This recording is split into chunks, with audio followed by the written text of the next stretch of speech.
Halo, salam jumpa pemirsa, kembali hadir bersama saya Dewi Manik dalam Berita Dunia. Berbagai informasi dari penjuru dunia akan kami hadirkan untuk Anda selengkapnya hanya di Berita Dunia.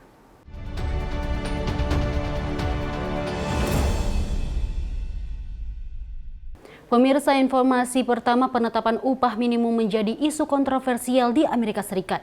Di satu sisi ada keinginan memberi upah yang layak bagi pekerja, tetapi di sisi lain ada kekhawatiran kenaikan upah membuat ongkos usaha semakin meningkat. Dan kenaikan ini kemudian diteruskan ke konsumen dan memperparah inflasi. Kenaikan upah minimum bagi pekerja restoran cepat saji di California mulai berlaku 1 April. Perkembangan ini umumnya mendapat respons positif dari para pramusaji dan pekerja lainnya, yang banyak diantaranya adalah warga imigran. Es pesado acá y pues me parece bien el aumento. Que antes ganábamos 16.75 y ahora que haya llegado a 20 ya nos ayuda mucho a. Tapi bila pun merespons positif kenaikan ini, banyak pekerja menyadari kenaikan ini belum mengejar tingginya laju inflasi. Muchos dirán, wow, son $20, sí, pero actualmente en California todos sabemos que $20 la hora todavía sigue siendo muy poquito para pagar renta. Yo pago más de $2,200 mensuales solo de renta en un apartamento de una recámara. Aparte, mi canasta básica, mis víveres. Tapi perkembangan ini mendapat respons beragam dari pemilik restoran Waralaba. I want to do right by my employees, and I want to pay them as much as I can. But this bill, AB 1228, has really hit our operations hard. We're no longer hiring, we're not backfilling positions, we're not growing in the state anymore, we're not expanding more locations, and I'm ultimately thinking about selling or closing my business. Alex Johnson memiliki 10 restoran Waralaba di sekitar San Francisco. 2024 has been a tough year to date. We have soft sales, we have declining traffic counts. So for a business owner, I mean, that's the worst time to have to raise prices. Sementara Brian Home memiliki 2 restoran cepat saji yang merupakan bagian jaringan Waralaba Vitality Bowls. Kind of a catch-22, where people want higher wages, but at the same time, the cost to run the business doesn't work out. Maybe corporate stores can, but most of the small stores are, run by, people of color, people that have immigrated, women, and, seniors like me, right? I'm a senior and I'm trying to run a business for my family. Kenaikan upah ke $20 per jam hanya berlaku untuk restoran dengan sedikitnya 60 gerai, sehingga sebagian analis mengatakan mestinya pihak pemberi Waralaba bisa menyesuaikan.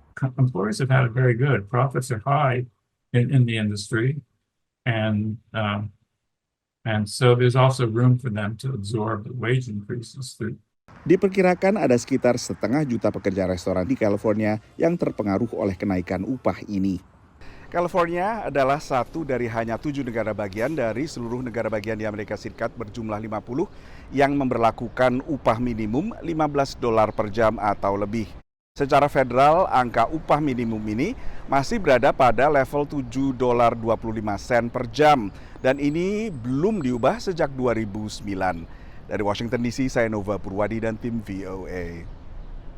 Informasi selanjutnya, di negara dengan 4 musim seperti Amerika Serikat, kegiatan berkebun baru ramai dilakukan. Begitu suhu udara menghangat pada musim ini. Ini membawa berkah bagi toko-toko yang menjual tanaman dan keperluan berkebun.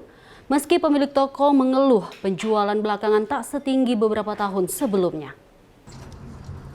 Kesibukan terlihat di sebuah toko penjual tanaman dan alat berkebun di San Francisco, negara bagian California. We're unloading trucks, we're staging plants, we're helping the customers, we're taking bags of soil. So springtime is our busiest time. Musim semi yang di Amerika Serikat dimulai pada Maret menjadi saatnya banyak warga memborong tanaman dan kebutuhan lain untuk berkebun. This is our 50th year of business. We're a San Francisco legacy business, which is quite a distinction. And we're kind of like a family here. We take care of each other. I have some long-timers, 30 years, 25 years, people like that. But we're getting older. I'd like to bring the new generation of plant freaks and enthusiasts here. Guna menjangkau pembeli muda, Flowercraft Garden Center memanfaatkan media sosial. I would say probably my houseplant consumption right now is being influenced by people on social media who are doing really interesting things. I mean, living in indoor jungles. Kegiatan berkebun terutama di antara warga usia 18 hingga 44 tahun sempat meroket selama darurat pandemi COVID. We had been seeing millennials really become greatly interested in houseplants, what we call tropical plants. And that trend had been going for the last several years. And COVID just sent that into overdrive. Konsultan peritel perkebunan The Garden Center Group mencatat penjualan tanaman dan alat kebun tahun ini lebih tinggi 25% dibandingkan 2019. Tapi penjualan relatif lesu pada 2022 dan 2023. Last year was the worst year we've ever had. Ini pun dirasakan sejumlah toko berkebun lainnya. We saw a major increase, so we weren't sure if that would continue or not, but now it's kind of went back to pre-pandemic. So our sales have actually gone down. Untuk bisa terus laba, peritel harus menaikkan harga. Bunga yang tahun lalu harganya $5 misalnya, naik ke lebih dari $6. Change is inevitable and you got to constantly, what worked last year or maybe even last month might not work this. So we're always evaluating what's our next move.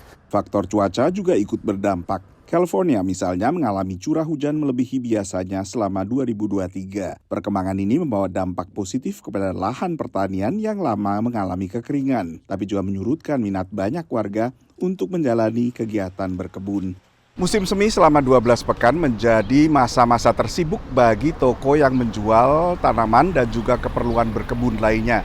Dan penjualan selama Maret hingga Mei bisa mencakup sekitar 60% dari total penjualan toko selama setahun. Dari Washington DC, saya Nova Purwadi dan tim VOA.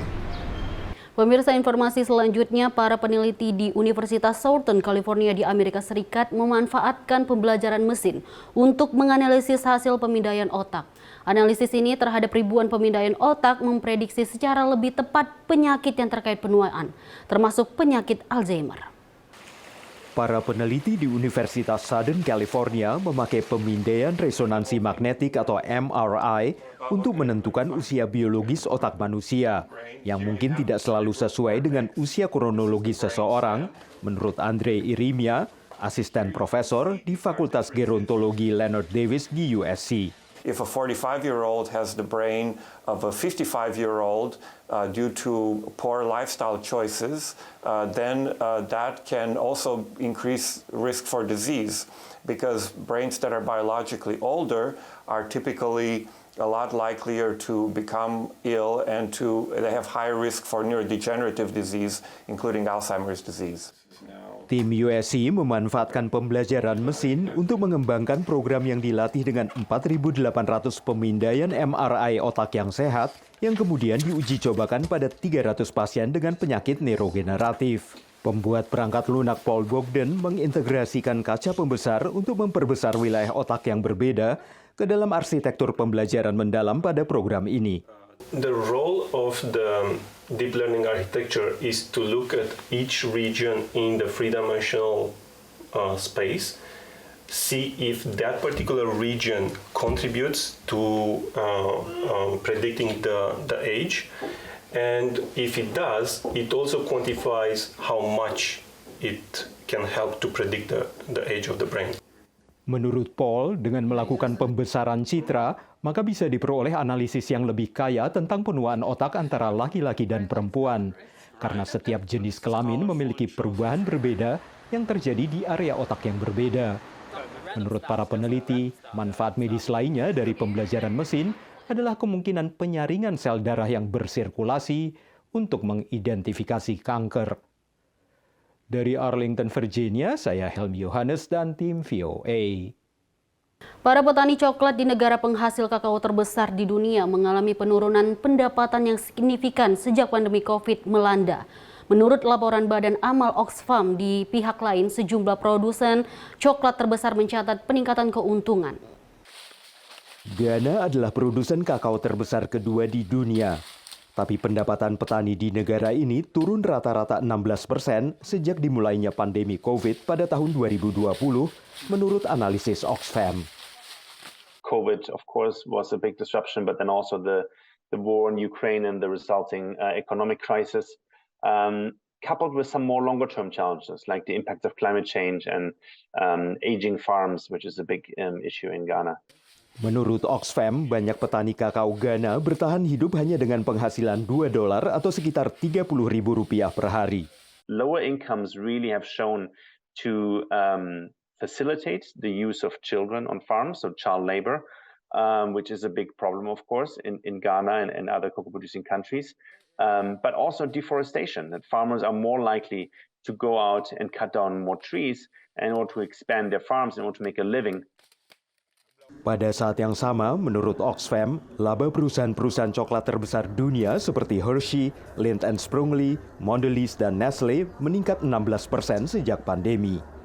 And that translates into 15 billion of profit by just the 4 largest public chocolate companies since 2020. Pantai Gading adalah produsen kakao terbesar di dunia. Di sini, para petani juga mengeluhkan penurunan pendapatan.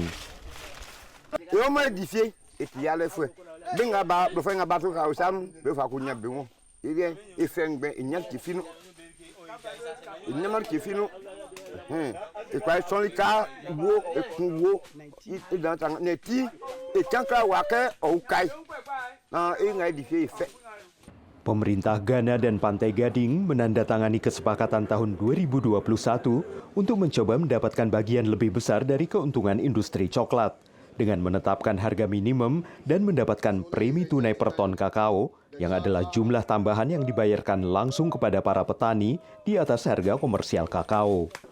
Tapi menurut Oxfam, pembayaran itu gagal meningkatkan pendapatan petani secara signifikan. If you as a company are profitable at the same time as the producers of your most critical raw material are falling deeper into poverty, then there's something wrong with your business model. Lindt dan Sprungly mengatakan kepada VOA mereka membayar premi $60 per ton kepada para petani Ghana dan menginvestasikan lebih dari $20 juta untuk program keberlanjutan kakao pada tahun 2021. Sementara Hershey mengatakan mereka bertujuan mendukung mata pencarian yang lebih baik bagi para petani dengan bantuan tunai dan pinjaman. Namun Mondelez dan Nestle tidak menanggapi permintaan VOA untuk memberikan tanggapan. Dari Arlington, Virginia, saya Helmi Yohanes dan tim VOA. Jangan masuk mobil orang yang tak dikenal adalah nasihat banyak orang tua ke anak mereka selagi kecil. Tetapi dengan perkembangan teknologi itulah yang terjadi setiap orang pesan dan untuk menaiki taksi online. Desakan pun muncul untuk menguat pengamanan bagi penumpang maupun pengemudi.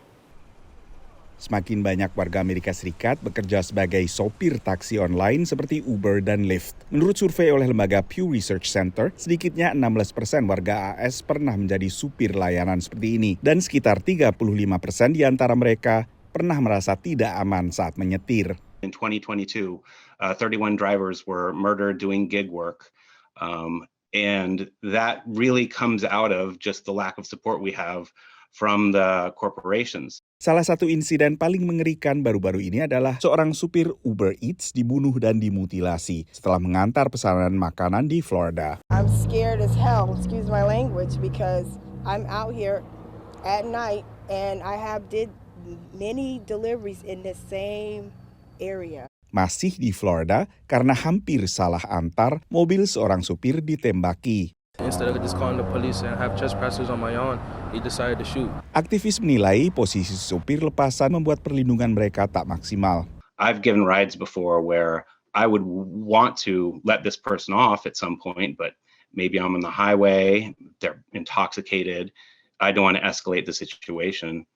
And sometimes, unfortunately, it's been a kind of a no-win situation. Merespons keresahan pengemudi layanan antar makanan DoorDash dan Grubhub, taksi online Uber dan Lyft, juga jasa antar belanjaan supermarket Instacart menambah fitur keamanan untuk pengemudi mereka. Kehadiran taksi online memberi opsi transportasi dengan harga terjangkau sekaligus menjadi pilihan untuk mata pencarian baru atau pekerjaan paruh waktu untuk menambah penghasilan bagi banyak warga lainnya. Isu keamanan sangat penting baik bagi para pengemudi maupun para penumpang dan pengguna jasa transportasi tersebut. Guna menjaga keamanan anak remaja misalnya, Uber meluncurkan layanan khusus untuk remaja di sejumlah kota di AS. Sopir menjalani proses seleksi lebih ketat dan proses mengendarai mobil pun diberi pengamanan berlapis. Who are you picking up? Izzy. All right. How you doing? Good, how are you? I'm good. See, I need a pin from you. 3637. Layanan ini melegakan bagi orang tua sibuk seperti Ruth Stern.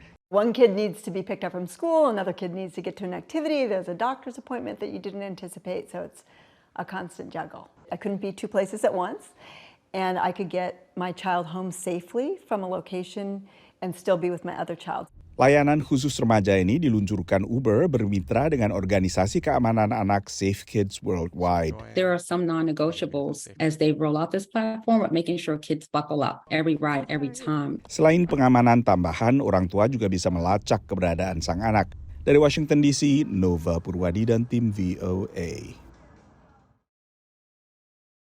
Informasi selanjutnya, pemirsa, pihak oposisi Zambia menentang kesepakatan yang mengizinkan petani Kenya menanam jagung di Zambia.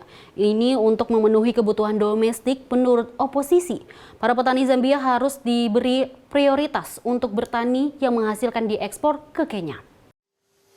Rekor kekeringan yang melanda tanduk Afrika membuat jagung yang adalah makanan pokok di Afrika semakin dicari.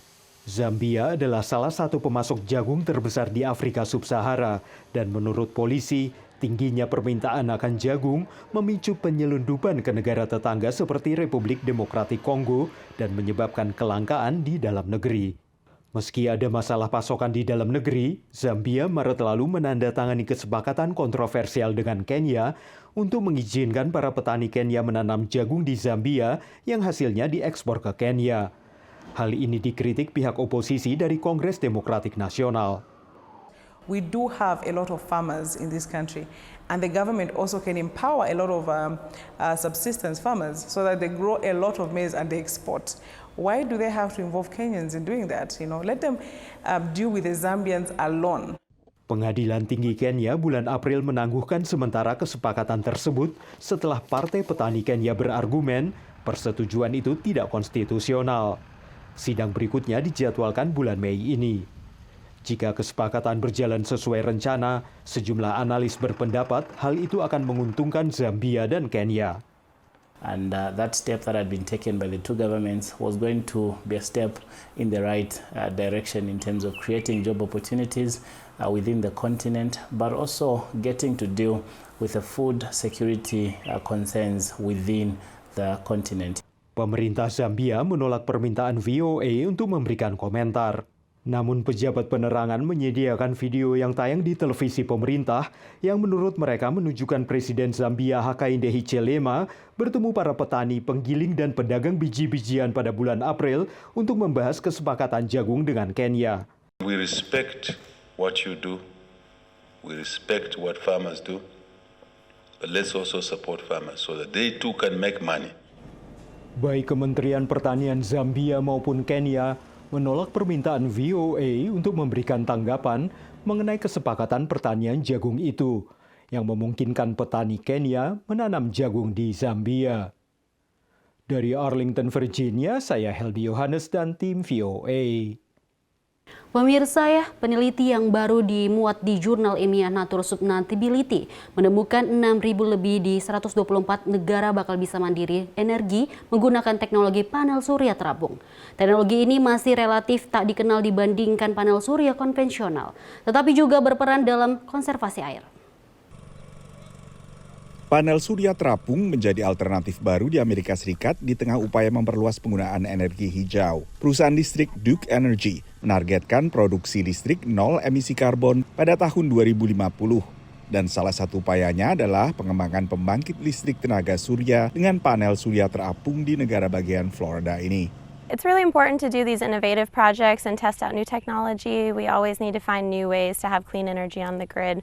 Something that's not as traditional as we've been experimenting with or been doing. So the floating solar is nice. We'll be able to use different bodies of water that aren't really used for recreational purposes. Ada sejumlah kelebihan panel surya terapung dibandingkan panel surya konvensional di daratan. Selain tak merebut lahan dari permukiman atau pertanian, keberadaan panel surya di atas air juga mencegah penguapan air. Lalu air juga menjadi regulator suhu panel surya agar tidak kepanasan. Sileter adalah perusahaan bermarkas di California yang telah membangun sekitar 270 proyek panel surya terapung di sedikitnya 30 negara.